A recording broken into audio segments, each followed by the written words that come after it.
Let me begin where the county executive led off.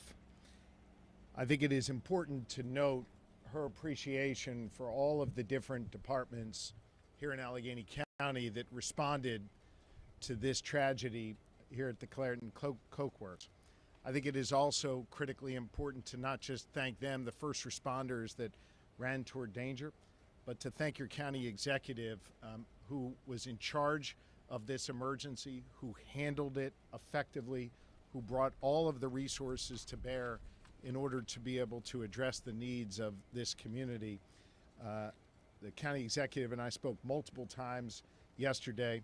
I thought she did an extraordinary job in really difficult circumstances, and we appreciate her leadership here.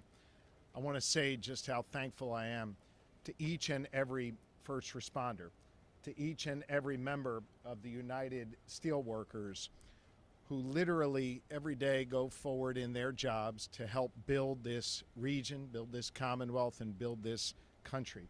It is dangerous work that they do. It shouldn't be as dangerous as it was yesterday. And we owe them an answer for what happened.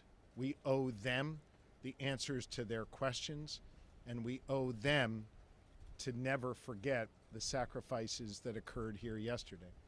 I have been assured in both my conversation yesterday with Dave Burritt, the CEO of U.S. Steel, who you will hear from in a moment, and again in the briefing that we just had, that U.S. Steel is committed to two things. Number one, getting to the bottom of what occurred and ensuring a safe plant for their workers when they return.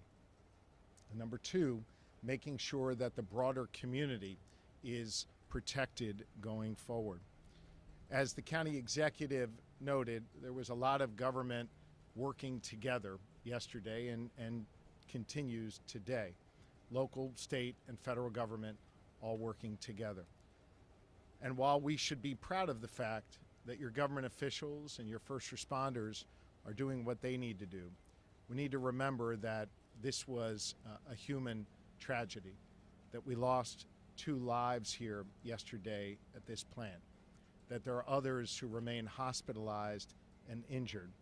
I hope you'll join me and Lori in continuing to pray for those who are injured and for those families who lost a loved one. Part of the reason why we're a bit late here is I had spent a good deal of time this morning together with Tricia and Lucy, the sister and the girlfriend of one of our beloved steelworkers who worked in this facility for nearly 2 decades. He went by the name of TQ. TQ is a special person, a devoted father of 3, someone who I understood served as a mentor to the other steelworkers who were here, someone that apparently you would go to on a rough day when you needed a joke or when you needed your stones busted.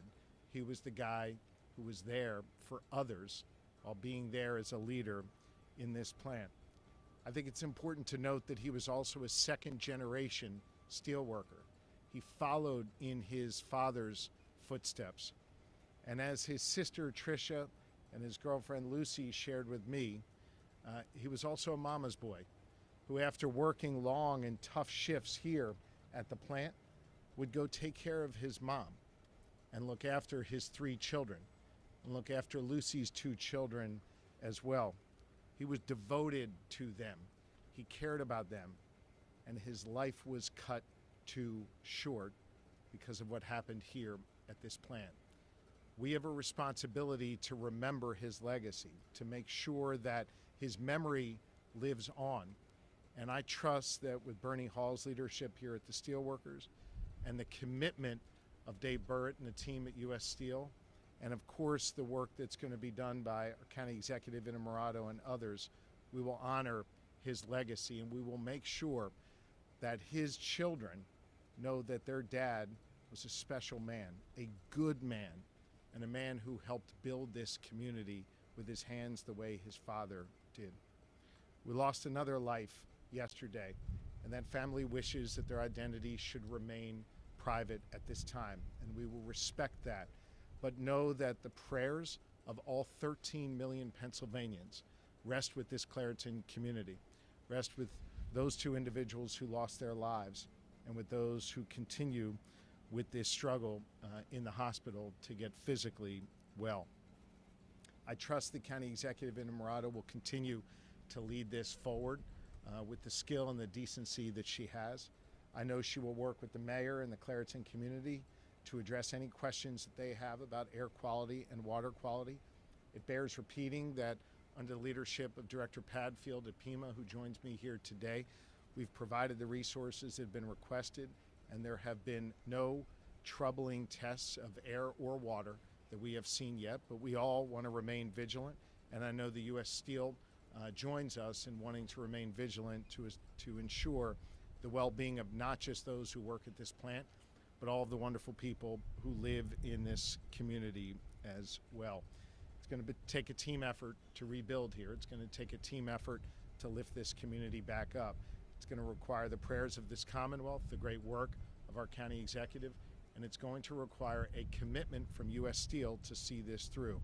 Dave Bird has assured me and assured everyone else that that commitment would be there, and we appreciate his leadership. And with that, I'll turn the microphone over to Dave Bird at this time.